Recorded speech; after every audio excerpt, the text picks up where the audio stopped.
Bismillahirrahmanirrahim. Assalamualaikum warahmatullahi wabarakatuh. Alhamdulillahi rabbil alamin. Wabihi nasta'in ala umur dunya waddin. Assalatu wassalamu ala asrafil anbiya'i wal mursalin. Wa ala alihi wa sahbihi ajma'in. Rabbi sahli sadri wa yassir li amri. Wahlul uqdatan min lisani yafqahu qawli amma ba'du.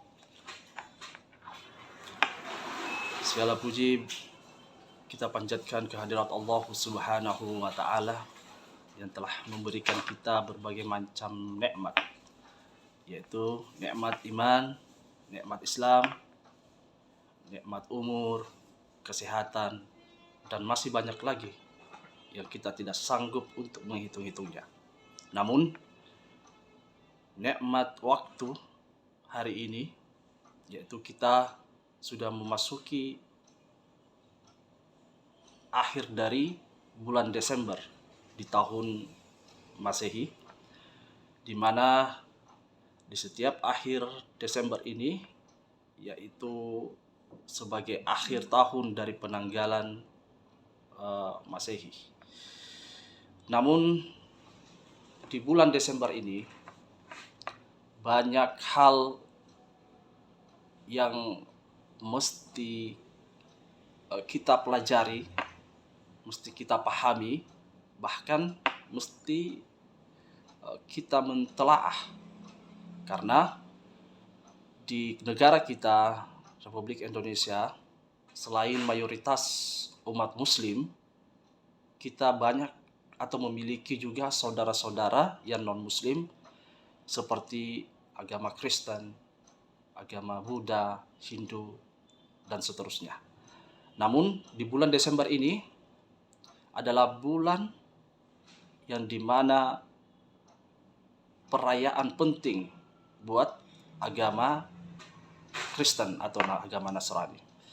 Maka dari itu, bagaimanakah sikap kita selaku umat muslim dalam menyikapi bulan Desember sebagai bulan toleransi umat Islam? Desember adalah bulan toleransi umat Islam.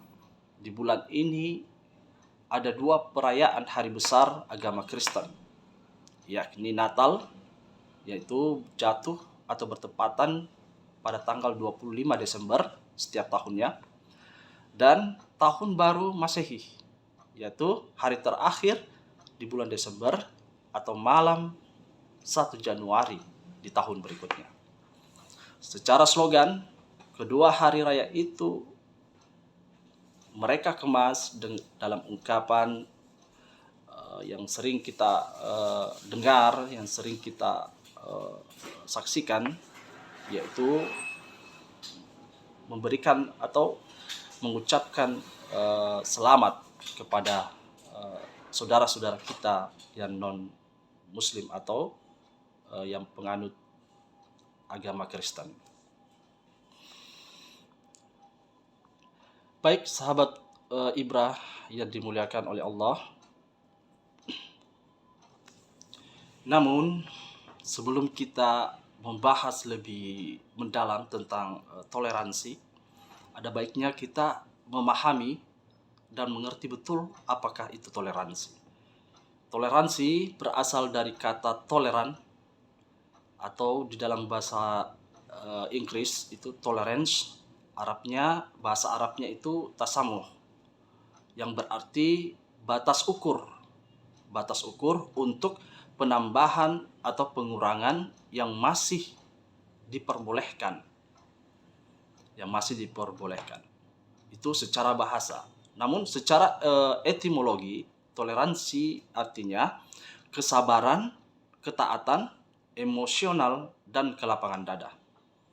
Menurut istilah terminologi, toleransi yaitu bersikap menenggang atau menghargai, membiarkan, membolehkan pendirian tentang pendapat, pandangan, kepercayaan, atau kebiasaan yang berbeda atau yang bertentangan dengan pendiriannya. Itu secara terminologi.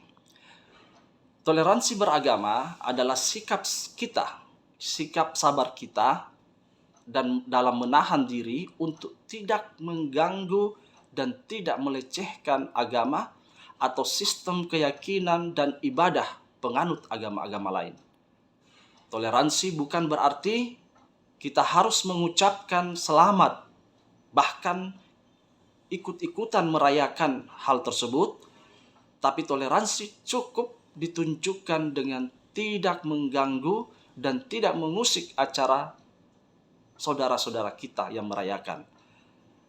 Seperti pemahaman tentang definisi toleransi secara etimologi yang saya sebutkan tadi. Sahabat Ibrah yang dimuliakan oleh Allah, ada prinsip dan pedoman toleransi dalam Islam.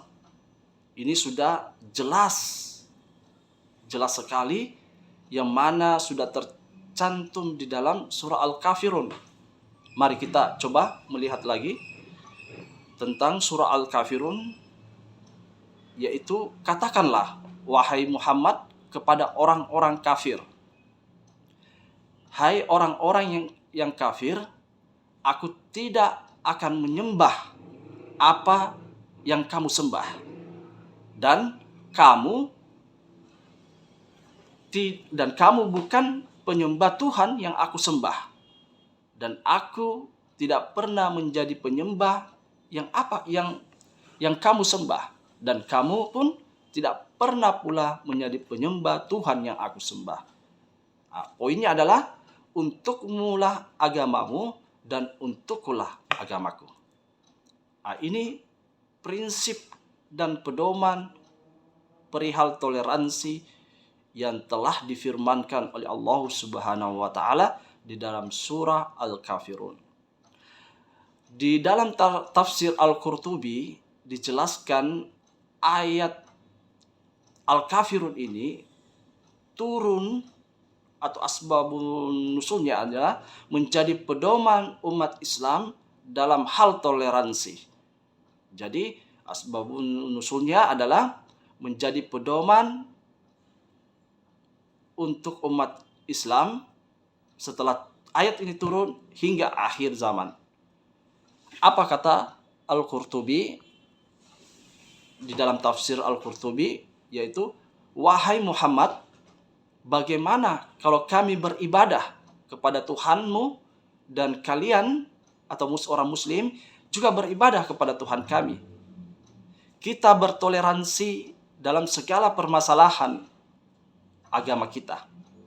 Apabila ada sebagian dari ajaran agamamu yang lebih baik menurut kami atau menurut orang-orang kafir saat itu dari tuntunan agama kami akan mengamalkan hal itu. Atau sebaliknya, apabila ada dari ajaran agama kami yang lebih baik dari tuntunan agamamu, engkau juga harus mengamalkannya. Nah, inilah perkataan orang-orang kafir pada zaman Rasulullah SAW. Maka turunlah ayat surah Al-Kafirun yang menjawab dan menjelaskan secara rinci dan secara pasti bahwa untukmulah agamamu dan untukkulah agamaku. Sahabat Ibrah yang dimuliakan oleh Allah Subhanahu wa taala, Islam juga sangat menegaskan kaum muslimin harus berbuat baik kepada non-muslim, siapa saja yang bersahabat dan berkawan dengan umat muslim. Allah tidak melarang kamu untuk berbuat baik dan berlaku adil terhadap orang-orang yang tidak memerangimu. Ini ada di dalam surah Al-Mumtahanah ayat 8. Kesimpulannya adalah, maka dari itu sahabat-sahabatku, di bulan Desember ini umat Islam haruslah toleransi dengan membiarkan ibadah dan perayaan saudara-saudara kita non-muslim. Tapi ingat, bukan turut memeriahkan atau mengucapkan selamat kepada mereka. Karena di dalam penyampaian tadi sudah jelas dan tegas bahwa batasan-batasan toleransi di dalam agama Islam itu adalah membiarkan dan membiarkan ibadah dan perayaan orang-orang non-muslim atau saudara-saudara kita non-muslim, tapi bukan turut serta memeriahkan bahkan mengucapkan selamat kepada mereka. Sahabat Ibrahim yang dimuliakan oleh Allah Subhanahu wa taala, mungkin inilah sedikit penyampaian kepada saya. Semoga Allah Subhanahu wa taala memberikan kita pemahaman, pengamalan, dan punya sikap toleransi yang betul-betul dianjurkan oleh agama kita. Dan kepada saudara-saudara kita yang non-muslim di luar sana, yang sisa berapa hari lagi merayakan hari-hari besar mereka, selamat kepada mereka. Namun saya berharap kita menjaga kondisi perayaan-perayaan mereka menjadi kondusif dan lancar. Semoga Allah Subhanahu wa taala memberikan kita taufik dan inayahnya. Akhirul kalam, fastabiqul khairat. Syukran wa jazakumullah khairan katsiran. Assalamualaikum warahmatullahi wabarakatuh.